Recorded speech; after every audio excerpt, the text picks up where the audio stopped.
Dito po tayo ngayon sa may basement. So may separate po siyang daanan.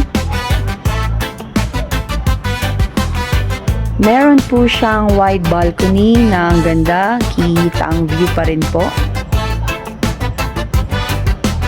And sa baba po nito ay mayroon pong garden. So garden, family area, pet area, or barbecue area. Actually may isa din pong daanan pa. Ikot tayo mamaya pero gusto kong ipakita muna yung nandito sa basement 1. Loft type siya, so may door papunta sa kabila. Ito yung kanyang kitchen, dining area, yun po ay may toilet and bath. And then doon po sa taas, yun po yung isang wide open na bedroom. Nag-iisa. So ito po, toilet and bath. Ito siya, nandito po tayo sa basement.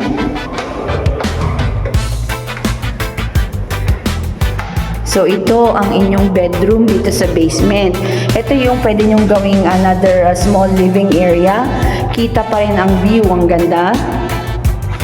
Yan po yung bedroom. So, napakalawak po niya. And, merong sariling toilet and bath pa rin. So, dito sa basement, meron tayong dalawang toilet and bath. Balik po tayo sa baba.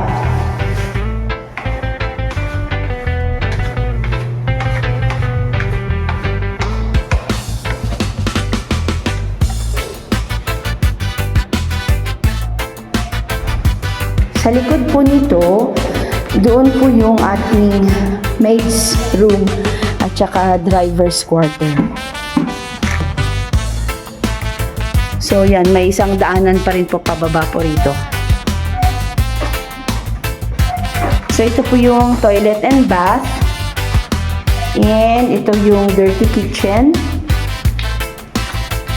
Ito po yung ating maid's room. And then ito yung ating driver's quarter.